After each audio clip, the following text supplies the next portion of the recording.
salam sejahtera, salam sehat bagi kita semua. Halo anak-anak semua, apa kabar? Baik, sebelum kita mulai pembelajaran, yuk siapa yang mau memimpin berdoa sekarang? Oke, Arkan, silahkan. Terima kasih, Arkan. Bagaimana? Bagus sekali, semuanya penuh. Berarti alhamdulillah hari ini kita semua diberikan kesehatan. Nah, karena ini di masa pandemi, maka jangan lupa 3M-nya. Apa itu? Iya, memakai masker, menjaga jarak, dan mencuci tangan dengan air mengalir dan dengan sabun sesering mungkin. Bagus sekali. Kemudian, sudah siap belajar hari ini? Baik, kali ini kita akan belajar tentang tema 3. Apa itu? Iya, penemu yang mengubah dunia. Subtema 3, ayo menjadi penemu. Nah, baik. Adapun tujuan pembelajaran kita kali ini nanti kita akan melakukan analisis, menggali teks, penjelasan eksplanasi yang didengar dan dibaca, kemudian mengidentifikasi ciri-ciri kosakata baku pada teks, kemudian peran teknologi transportasi terhadap perubahan kehidupan masyarakat. Are you ready? Oke. Anak-anak semua, coba sekarang buka bukunya di tema 3. Kita akan mulai belajar. Nah, sebelum ini kita sudah mempelajari tokoh-tokoh dunia dengan penemuannya. Masih ingat? Nah, lalu sikap-sikap seperti apa yang harus kita miliki untuk menjadi seorang penemu? Kira-kira sikap seperti apa ya? Nah, ayo kita belajar dari Pak Habibie. Nah, buka bukunya di tema 3 kita akan belajar tentang Pak Habibie. Tapi sebelum itu, Bu Azizah punya pertanyaan untuk mengingat kembali pembelajaran yang sudah kita lakukan di pertemuan sebelumnya. Nah, kita sudah belajar tentang beberapa penemu. Ada penemu arus listrik, siapa? Ya, Rauf, siapa? Ya, betul sekali, bagus, Michael Faraday. Kemudian kalau Bu Aiza menyebutkan James Naismith, siapa itu? Siapa Mbak Citra? Bagus, siapa? Penemu? Iya, olahraga basket. Kemudian Thomas Alva Edison, siapa dia? Iya, Mbak Fia, siapa? Penemu lampu pijar. Bagus sekali. Tidak hanya itu yang sudah kita pelajari, tapi masih banyak lagi yang sudah kita pelajari tentang penemu-penemu dunia dan sikap-sikap yang sudah beliau-beliau lakukan untuk kita teladani. Baik, mereka bisa jadi penemu. Nah, anak-anak semua juga sangat bisa menemukan sesuatu. Ayo kita rajin berlatih dan gigih dalam mencoba. Nah, untuk lebih memahami pembelajaran kita kali ini, kita akan sama-sama membaca dengan teliti teks biografi perjalanan hidup Bapak Habibie. Yuk, buka bukunya, kita simak dan kita baca bersama-sama. Apa judulnya? Sudah ketemu? Iya. Disiplin dan kerja keras awal dari sebuah inovasi yang cemerlang. Ya, Profesor Dr. Insinyur Baharudin Habibie adalah Presiden ketiga Republik Indonesia yang menjadi kebanggaan bangsa Indonesia. Beliau dilahirkan di Parepare, Sulawesi Selatan tanggal 25 Juni 1966. Masa kecilnya dilalui di Parepare. Sikap hidup disiplin dan kerja keras telah ditunjukkan Habibie sejak kanak-kanak. Ia memiliki semangat yang tinggi pada ilmu pengetahuan dan teknologi. Ia melanjutkan SMA di Bandung dan prestasinya selalu menonjol terutama pada pelajaran IPA dan matematika. Ayo, siapa paragraf berikutnya siapa yang membaca? Ya, silahkan Duroh. Ya, mari kita lihat. Kemudian silahkan Citra.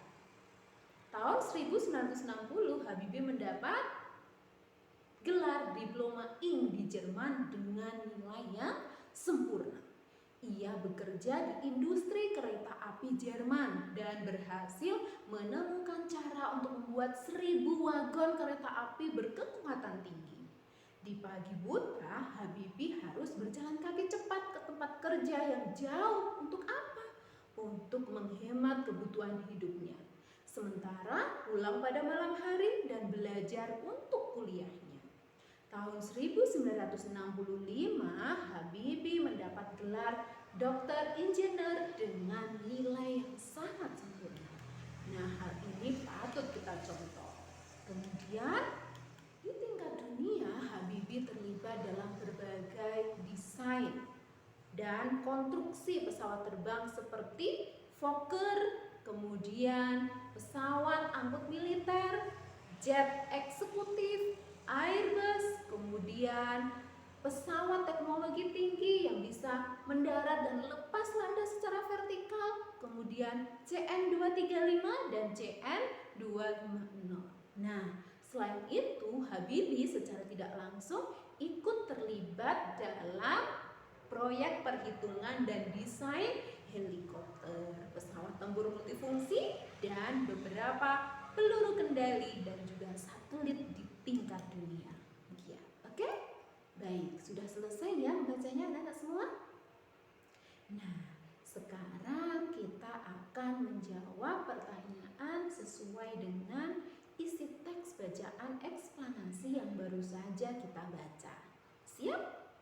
Pertanyaan yang pertama adalah, apa topik masalah dari teks tersebut? Teks yang baru saja kita baca. Kemudian yang kedua, apakah teks tersebut merupakan jenis teks eksplanasi ilmiah? Nah, jelaskan jawabanmu dan juga berikan contohnya. Kemudian pertanyaan yang ketiga adalah, apa pesan yang ingin disampaikan penulis melalui teks tersebut? Oke? Nah, Bu Azizah beri waktu beberapa menit untuk menemukan jawabannya yang sesuai dengan teks paragraf yang baru saja kita baca. Nah, sudah semua? Wah, bagus sekali. Yuk kita samakan satu persatu dari pertanyaan yang ada tadi. Apa topik dari teks tersebut? Siapa yang berani menjawab? Alfia, ya boleh. Apa? Ya, bagus sekali, bahwa topik dari teks tersebut adalah kesuksesan dan inovasi yang cemerlang datang dari kedisiplinan, kemudian kerja keras, bersungguh-sungguh, dan apa? Anak-anakku, kegigihan. Kemudian pertanyaan yang kedua, apa teks tersebut adalah jenis teks eksplanasi ilmiah? Jelaskan dan berikan contohnya. Siapa yang akan menjawab? Tunjuk jari. Oke, Mas Rahim, silahkan. Apa jawaban dari pertanyaan itu? Apa? Bukan? Siapa yang bukan? Tunjuk jari. Wah, 80% Bu Azizah lihat jawabannya bukan. Kemudian Mas Rahim jawabannya? Ya, bagus. Teks tersebut menurut Mas Rohim bukan termasuk teks eksplanasi ilmiah karena teks tersebut merupakan teks eksplanasi yang menceritakan kehidupan sosial atau biografi yang menceritakan peristiwa dari masa kecil hingga masa dewasa hingga masa kesuksesannya. Nah, itu bukan teks eksplanasi ilmiah karena teks eksplanasi ilmiah itu yang menggambarkan peristiwa sains. Contohnya terjadinya arus listrik, terjadinya pelangi, terjadinya hujan, dan sebagainya. Oke, bagus sekali. Oke, pertanyaan yang terakhir, pertanyaan yang ketiga. Apa pesan yang disampaikan penulis melalui teks tersebut? Kira-kira apa? Siapa yang boleh menjawab? Oke, silahkan Mbak Fitri. Siapapun kita bisa menjadi seorang penemu atau tokoh yang berpengaruh terhadap dunia. Bagus sekali. Nah, kira-kira siapa yang betul semua? Wah, 80% betul semua. Bagus sekali. Yang belum 100% betul bisa belajar lebih teliti untuk membaca suatu teks bacaan. Nah, anak-anakku semua, tujuan dari kegiatan ini adalah untuk lebih memahamkan anak-anak tentang jenis teks eksplanasi ilmiah dengan cara membandingkannya dengan jenis teks biografi pada bacaan tentang B.J. Habibie tadi. Mari kita ingat kembali apa itu teks eksplanasi. Nah, teks eksplanasi adalah teks yang menjelaskan tentang proses terjadinya atau menguraikan rangkaian peristiwa terbentuknya suatu fenomena alam atau peristiwa sosial. Ya, betul sekali. Teks eksplanasi berfungsi untuk memberikan penjelasan kepada masyarakat tentang proses terjadinya sesuatu yang disusun menurut prinsip sebab akibat. Nah, betul sekali. Kemudian satu lagi yaitu teks eksplanasi ilmiah. Apa itu? Yuk kita sebutkan bersama-sama. Teks eksplanasi ilmiah adalah teks eksplanasi yang menerangkan suatu proses yang bersifat sains. Ya, betul sekali. Berarti anak-anak semua sudah memahaminya tadi ketika kita membahas tentang pertanyaan yang berhubungan dengan B.J. Habibie tadi. Contohnya apa teks eksplanasi ilmiah itu? Contohnya seperti gejala alam, kemudian terjadinya pelangi, proses arus listrik, dan sebagainya. Bagus sekali. Oke anak-anak, nah sekarang boleh mencatat kira-kira hal penting apa yang diperoleh dari pembelajaran yang baru saja kita lakukan. Silakan Bu Anza beri waktu 5 hingga 10 menit. Silakan. Nah, anak-anak semua, banyak hal yang sudah kita pelajari pada hari ini.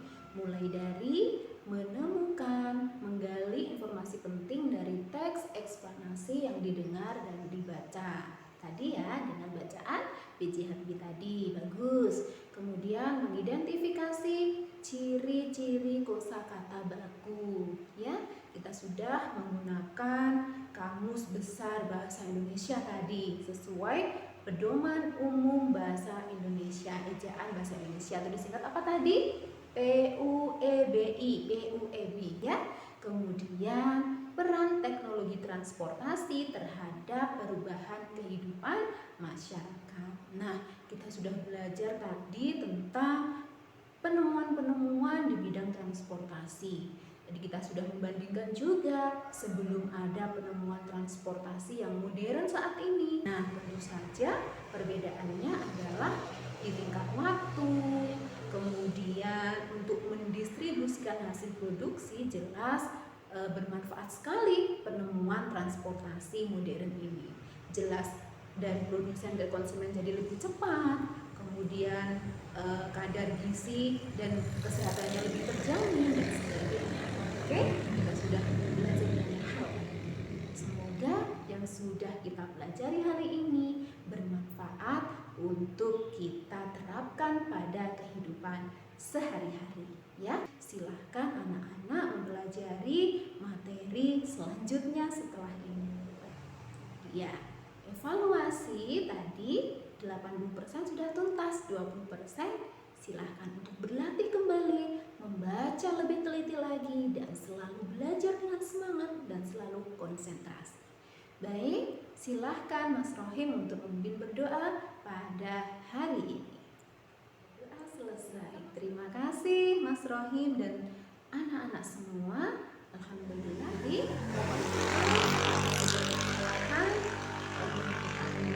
di pertemuan yang akan datang.